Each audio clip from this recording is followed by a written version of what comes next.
Nothing says peace quite like building a technology block. Pax Silica is set to be Washington's flagship effort on AI and economic security, which was unveiled at its inaugural summit on December the 11th, bringing together the US, Japan, the Republic of Korea, the UK, Australia, Israel, Singapore, the UAE, and the Netherlands, with others also in the room. What does Pax Silica mean? Well, Pax is Latin for peace, while Silica refers to silicon. Put together, it sounds like a gift for global coordination or cooperation, a positive-sum partnership, as the US puts it, which is not about isolating others. But is that really the case? Is it just another chip off the old block, containing China? And how is China expected to respond? To answer these questions, I'm pleased to be joined from Beijing by Li Xiang, Research Fellow of the Institute of American Studies at the Chinese Academy of Social Sciences, and from Brisbane, Australia, by Professor Warwick Powell, Adjunct Professor at Queensland University of Technology. Gentlemen, welcome to The Point. First of all, Professor Liu, let me go to you. Why does President Donald Trump, long known for his skepticism toward multilateralism, taking the lead on Pax Silica? What has changed? So, two things. First of all, I don't believe that President Trump is personally involved in such a concept, in such initiative. He is not interested in anything like this, but he has a bureaucracy, he has a government, he has his Secretary of State and other officials, and it is the Secretary of State, Department of State, who organizes this event and make such an initiative. So it's not President Trump. It doesn't mean that President Trump abandoned its America First policy, but it also means that even if the United States abandoned even if the United States adheres to the concept of America First, they are still willing to unite some other countries in certain areas to counter the so-called threat they are perceiving. Well, let's still look at this name. It's quite interesting. It's, a continuation or evolution of Pax Romana, Pax Britannica, Pax Americana, as we can think about all of that. I want to go to Warwick there. What is the story behind the name Pax Silica? Is it a play of words, again, around silicon, or a replacement, an attempt to replace the talk of Pax Silica, which is about China? Well, it could be all of those things. I think ultimately it's a cynical play on words that once again seeks to mobilize ideas of peace when in fact we have actions that point in the opposite direction. The idea of Pax something or another, of course, in most recent times was used to describe the last 30-odd years of American primacy as Pax Americana. And yet, during that period, the last 35 years, the United States embarked on more military interventions per year on average than it had done in all of its previous 220 years of history. So Pax whatever, initiated by the United States, with the United States at its heart, is a cynical Orwellian play on words, which seeks to distract people from the deep and true intent of these moves. These moves ultimately are about securing for the United States and its military-industrial complex access to raw materials that it is concerned that it won't have access to. And that's because China, of course, as we know, announced that it would implement export controls on critical minerals and rare earths particularly in relation to their use in military applications. And frankly, if it wasn't for concerns around military applications, I don't think you'd see the United States react in the way that it has. Well, let's take a Yeah. Yeah, let's take a closer look at the declaration that came out of the so-called inaugural summit of this initiative. In the declaration, it says countries will seek to build and deploy trusted information networks, including information and communication technology systems, fiber optic cables, and data centers, so on and so forth. It's rather general.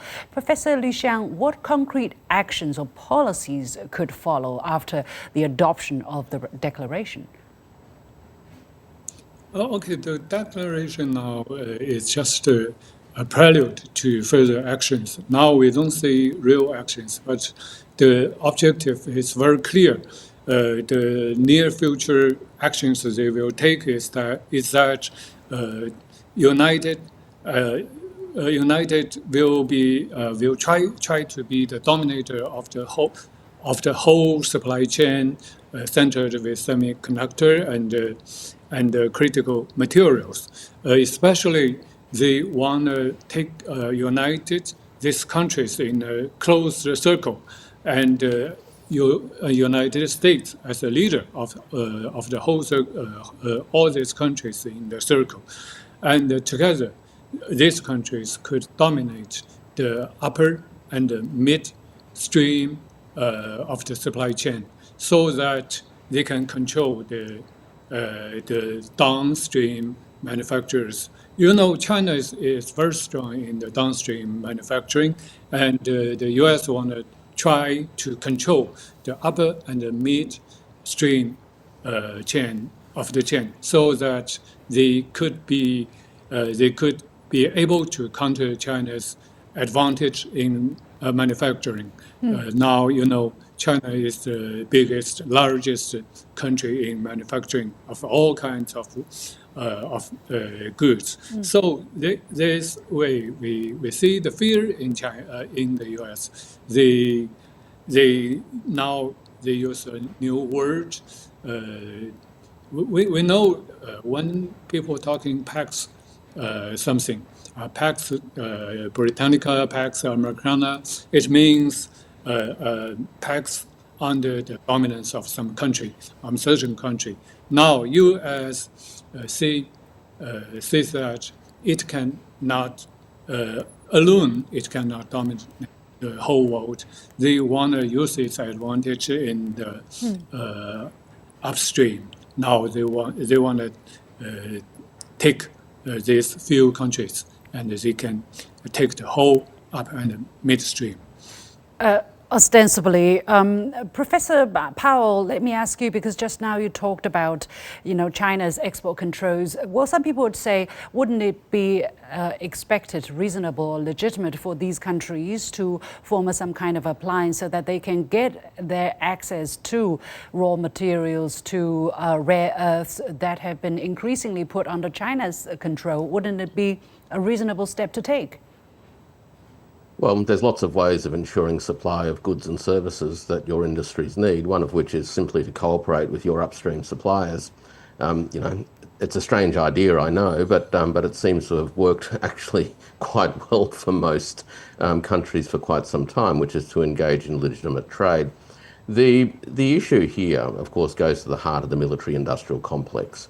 Over the course of the last 30 to 40 years, the United States military-industrial complex has become increasingly dependent on upstream supplies of raw materials, as well as intermediate materials, for mainly from Chinese manufacturers. And the US now is concerned that as it prepares to intensify conflict with China, that it is dependent upon China for the weapons of war that it wants to deploy.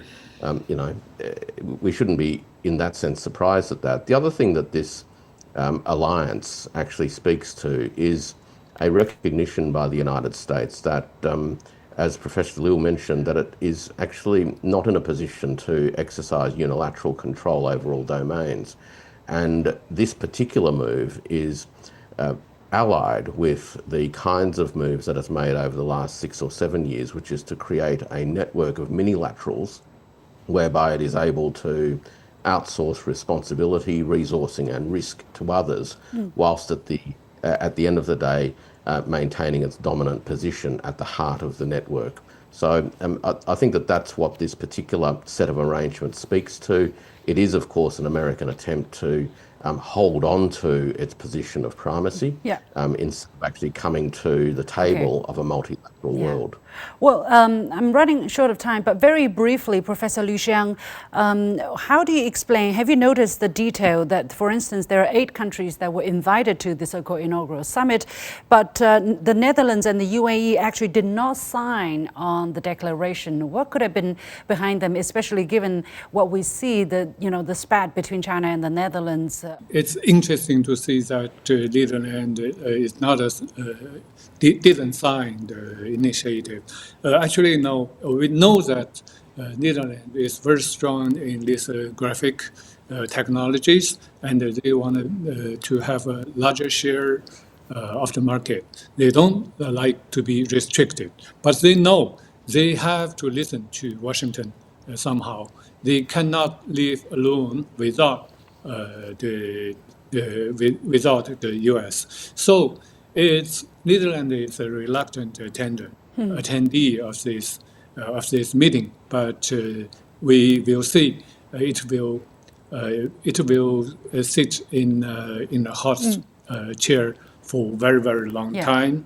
It's the same for UAE. It's another story. Yeah. Well, sorry, I'm going to interrupt you there. I'm going to leave the last question to Professor Powell.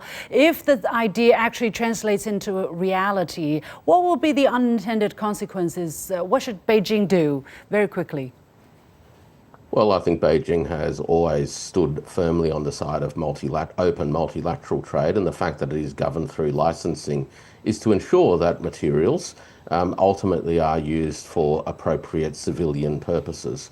The idea that critical materials end up in the hands of the military-industrial complex is actually anathema to the broader human project, which is peaceful coexistence. All right, we're going to leave it there. Let's wait and see what happens over the so-called alliance. Many thanks to Liu Xiang, Research Fellow of the Institute of American Studies at the Chinese Academy of Social Sciences, and Warwick Powell, Adjunct Professor at Queensland University of Technology.